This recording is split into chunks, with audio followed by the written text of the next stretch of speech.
کہ اللہ تعالیٰ ہمیں سود کا گناہ معاف فرما دے۔ حدیث پاک میں تو سود کے کھانے پر 1 پیسے پر اللہ کی تو لعنت ہے، اللہ کے رسول کی لعنت ہے، اور اتنی سخت وعید ہے کہ بعض دفعہ تو اس حدیث کو آدمی بیان نہیں کر سکتا۔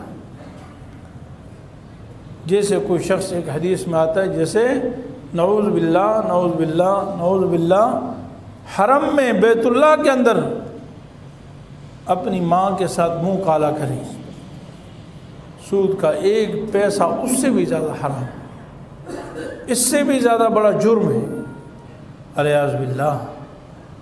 میرے عزیز بھائیو، ہم کس طرح دن رات کھاتے ہیں، ہمیں اس کی حقارت معلوم نہیں ہوتی، ہمیں ٹٹی پیشاب کی حقارت معلوم ہوتی ہے، گندگی محسوس ہوتی ہے کہ گند ہے، اس کو ہم نہیں کھاتے، اس میں ہاتھ نہیں لگاتے، اس کو دیکھنا پسند نہیں۔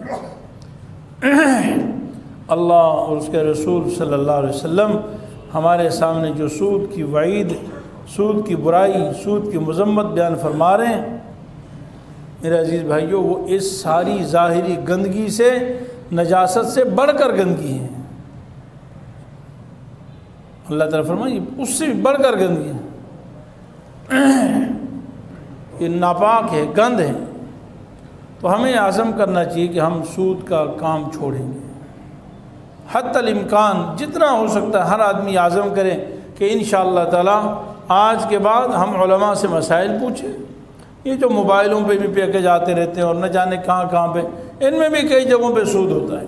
جب بھی کوئی مسئلہ ہے، کوئی بھی کہیں فری میں مل رہا ہو نا، دیکھیں کہیں گڑبڑ تو نہیں، کہیں بھی پیسے آپ دیتے ہیں پھر فری میں کچھ اضافی چیزیں مل جاتی ہیں، تو وہاں سود کا کوئی نہ کوئی یعنی اس کی طریقہ ہوتا ہے، سود ہوتا ہے، اس سے بچنا چاہیے۔ مفتی صاحب کے یوٹیوب چینل کو سبسکرائب کیجئے اور ان کے تازہ بیانات کے ذریعے اپنی علمی، اصلاحی اور فکری آبیاری کرتے رہیے۔ جزاکم اللہ۔